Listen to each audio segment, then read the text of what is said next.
Hello friends, in our last video we proved that the measures of all the angles subtended by the chord in the same segment are equal.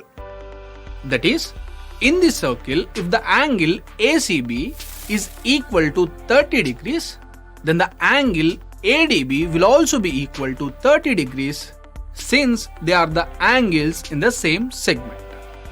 We will start this video by proving the converse of this theorem. That is, if a line segment joining two points subtends equal angles at two other points lying on the same side of the line containing the line segment, then those 4 points lie on a circle. That is, they are concyclic. From the statement, there is a line segment joining 2 points. So let's say the line segment is AB. Now this line segment subtends equal angles at 2 other points, and those 2 points are on the same side of the line containing the line segment. Now what is the line containing the line segment? It's nothing but the line which contains AB line segment as its part.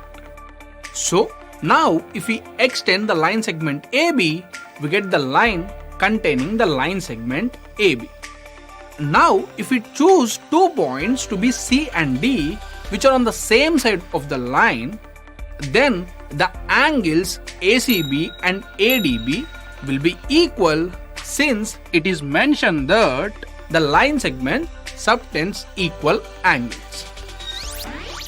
So the angle ACB is equal to the angle ADB.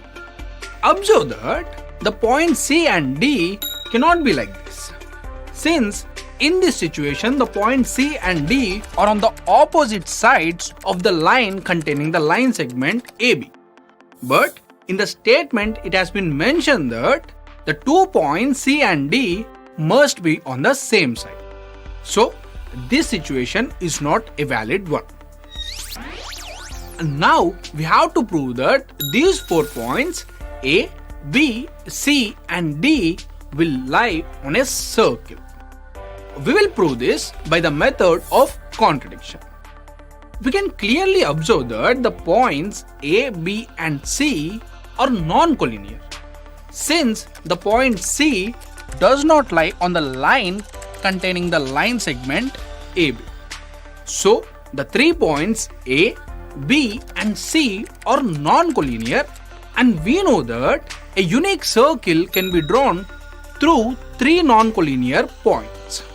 So let's draw a circle passing through the points A, B and C, and it should not pass through the point D.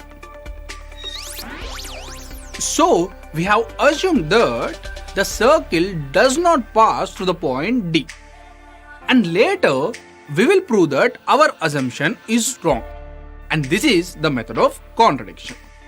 So there is a circle passing through the 3 points A, B and C. Now let's say the circle intersects the line segment AD at D'. Now what can you infer about the angles ACB and AD'? Are they the angles in the same segment? Yes, they are the angles in the same segment, and we know that angles in the same segment are equal. So we can conclude that the angle ACB is equal to the angle AD'. But from the given information we already know that the angle ACB is equal to the angle ADB. Now what does this imply? Now this implies that the angles ADB and AD'B are equal.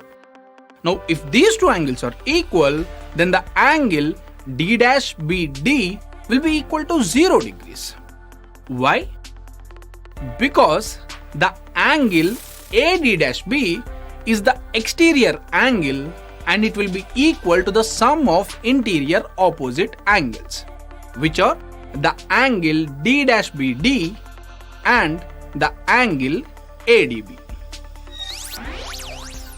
So the angle AD-B is equal to the angle D-BD plus the angle ADB. Now since we know that the angle ADB and AD-B are equal, the angle D-BD will be equal to 0. Now what does this imply? That is, what happens if the angle D-BD is equal to 0? If the angle D-BD is equal to 0, then it implies that the points D and D' must coincide. If those two points coincide, then we can clearly see that the circle will also pass through the point D, which is a contradiction to our assumption, and therefore we have proved that the circle passes through all the 4 points A, B, C and D. So friends, if a line segment joining 2 points subtends equal angles at 2 other points lying on the same side of the line containing the line segment, then those 4 points lie on a circle. Talking about 4 points, I am getting reminded of quadrilaterals. So why don't we consider a quadrilateral inside a circle? So let's consider 4 points on a circle. Now if you join all these points, we get a quadrilateral whose vertices are on the circle. Now this quadrilateral has a special name and it is known as the cyclic quadrilateral. That is, if all the vertices of a quadrilateral lie on a circle, then that quadrilateral is known as the cyclic quadrilateral. So here in the figure 1 and the figure 2, the quadrilaterals are cyclic quadrilaterals. Whereas in the figure 3, the quadrilateral is not a cyclic quadrilateral since one of the vertices doesn't lie on the circle. Cyclic quadrilaterals have a unique property. That is, in any cyclic quadrilateral, the sum of opposite angles is equal to 180 degrees. That is, if ABCD is a cyclic quadrilateral, then the sum of the angles A and C is equal to 180 degrees.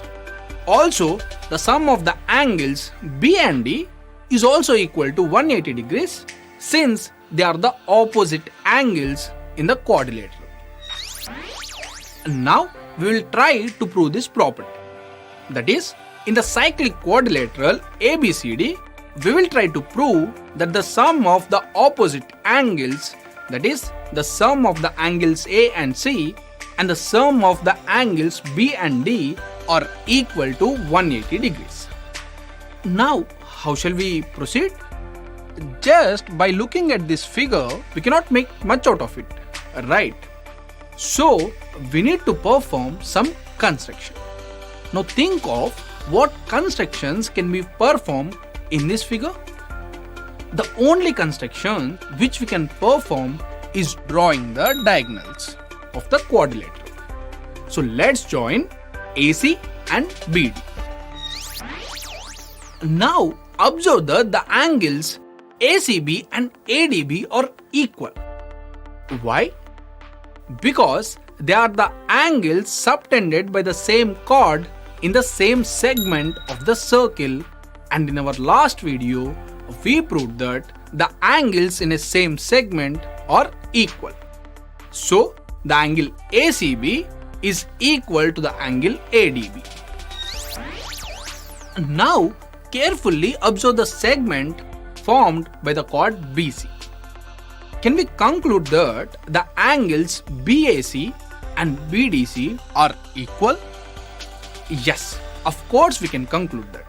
The angles BAC and BDC are the angles in the same segment subtended by the chord BC. So therefore both of them will be equal. So the angle BAC is equal to the angle BDC.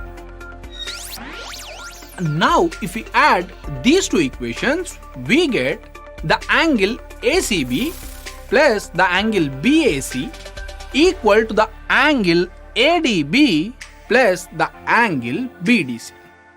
Now observe that the angles ADB and BDC together form the angle D of the quadrilateral.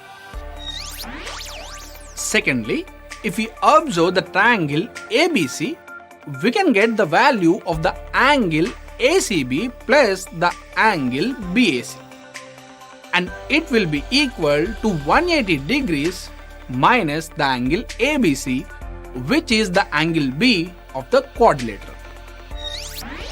So, making these substitutions, we get 180 degrees minus angle B equal to angle D, from which we can conclude that angle B plus angle D is equal to 180 degrees. That's it. We have proved that the sum of opposite angles in a cyclic quadrilateral is 180 degrees. Also, we have to prove that the sum of the angles A and C is equal to 180 degrees. It's very simple. We know that the sum of all the angles in a quadrilateral is 360 degrees. So, the angle A plus angle B plus angle C plus angle D must be equal to 360 degrees. Now, we already proved that angle B plus angle D is equal to 180 degrees, which implies that the sum of the angles A and C must be equal to 180 degrees.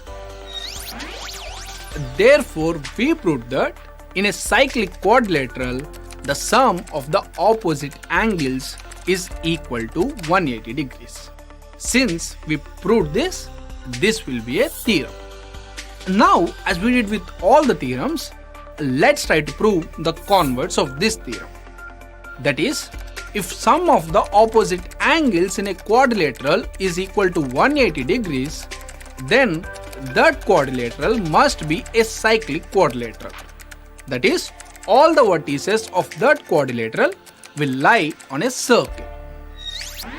So, here is a quadrilateral ABCD, and the sum of the angles A and C is equal to the sum of the angles B and D, which is equal to 180 degrees. It has been given already.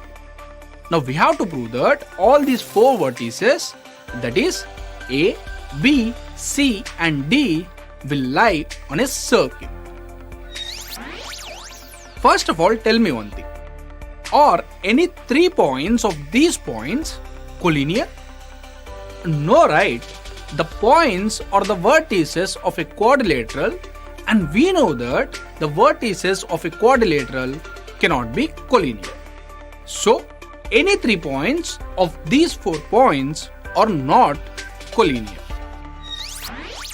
And now, we take 3 points out of these 4 points. Say B, C and D. And we will draw a circle passing through each of them. We can do that since these 3 points are non-collinear, and we know that a unique circle can be drawn through 3 non-collinear points. For the rest of the proof, we will use contradiction. That is, we will assume that the point A will not lie on the circle.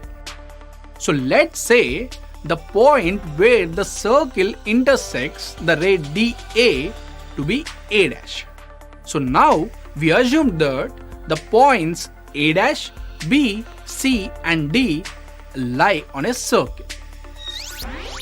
So the points A dash, B, C and D lie on a circle, which implies that the quadrilateral A dash B C D is a cyclic quadrilateral. In that case, the sum of the opposite angles must be equal to 180 degrees. So, the angle DA-B plus the angle C is equal to 180 degrees. But from the given information, we already know that the angle DAB plus the angle C is equal to 180 degrees. Now, what does this imply? From these two equations, we can clearly observe that the angle DA-B is equal to the angle DAB. We can also see that both the points A and A' lie on the ray originating from D. And both of these things can happen if and only if the points A and A' coincide. So the points A and A' will coincide with each other. So from this we can conclude that the circle has to pass through the point A. So we can safely say that if the sum of the opposite angles in a quadrilateral is 180 degrees, then that quadrilateral is a cyclic quadrilateral. Here is a simple exercise for you. While proving the converse, we assume that the point A' will lie between A and D on the line segment. Now you assume that the point A' will lie on the extended part of the line segment AD like this. The proof will be very much similar to what we have done earlier. So try to prove this. So friends, that's all for today. But you have to understand the way these theorems are proved and the mathematics behind it, so that you can come up with your own theorems. And now it's summary time. The measures of angles subtended by the chord in the same segment are equal. If a line segment subtends equal angles at two other points lying on the same side of the line containing the line segment, then those 4 points lie on a circle. If all the vertices of a quadrilateral lie on a circle, then that quadrilateral is known as the cyclic quadrilateral.